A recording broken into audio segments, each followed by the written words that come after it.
ఇవాళ సూటిగా నేను అడుగుతున్న బీజేపీ నాయకులను, బీఆర్ఎస్ బీజేపీ బంధం ఫెవికాల్ బంధం కాదా? వీణా వాణి బంధం కాదా? మీ శరీరాలు వేరైన మీ తలలు ఒక్కటే కాదా? మొన్న జరిగిన పార్లమెంట్ ఎన్నికల్లో బీఆర్ఎస్ చచ్చి అవయవదానం చేసింది. ఎక్కడైనా ప్రమాదంలో ఎవరైనా చావు బతుకుల మధ్యలో ఉంటే వాళ్ళు సంతకం పెడతారు, నా మరణానంతరం నా కిడ్నీలు దానం చేస్తున్నా, నా మరణానంతరం నా కళ్ళు దానం చేస్తున్నా అని మనం అవయవదానం చేసేటోళ్ళని చూసినాం. కానీ బీఆర్ఎస్ దరిద్రమేందో పార్లమెంట్ ఎన్నికల్లో మా ఓట్లు మా సీట్లు బీజేపీకి దానం చేస్తున్నామని 8 మంది ఎంపీ సీట్లను బీజేపీ వాళ్ళని గెలిపించింది బీఆర్ఎస్ వాళ్ళు కాదా? ఒక్క సీటు కూడా గెలవలే. 8 సీట్ల బీఆర్ఎస్ వాళ్ళ డిపాజిట్లు పోయినాయి. మరి ఇవాళ 8 పార్లమెంట్ సీట్ల డిపాజిట్ పోయిన బీఆర్ఎస్ వాళ్ళు మేమే గెలుస్తామని రంకెలేస్తారు. డిపాజిట్లు రాని బీఆర్ఎస్ సన్నాసులు రేపు మున్సిపల్ ఎన్నికల్లో ఎట్లా గెలుస్తారని నేను అడుగుతున్నా.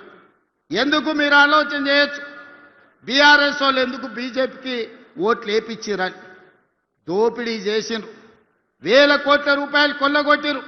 ఇవాళ బీజేపీ జాతీయ అధ్యక్షుని, హోంశాఖ సహాయ మంత్రిగా పనిచేస్తున్న ఈ జిల్లా పార్లమెంట్ సభ్యుడు బండి సంజయ్ గారిని, కిషన్ రెడ్డి నేను సూటిగా అడుగుతున్నా, కాళేశ్వరాన్ని ఏటీఎంగా మార్చి వేల కోట్లు కొల్లగొట్టిందని అమిత్ షా నరేంద్ర మోడీ గారు తెలంగాణ రాష్ట్రంలో అన్నమాట వాస్తవం కాదా?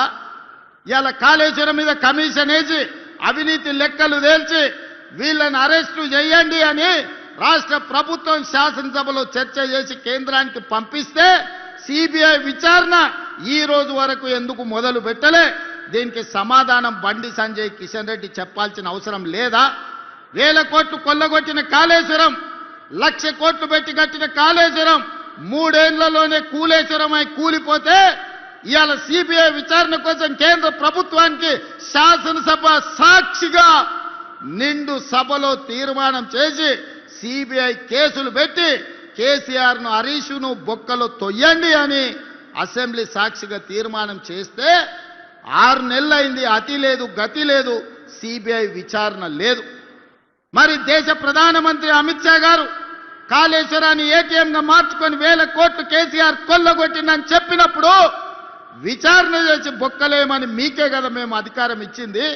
మీరు ఎందుకు వాళ్ళ మీద కేసు పెట్టలేదు? దీని వెనకాల ఉన్న మర్మమేంది, మాయేంది అని చెప్పి నేను ఇవాళ బీజేపీ వాళ్ళని అడుగుతున్నా.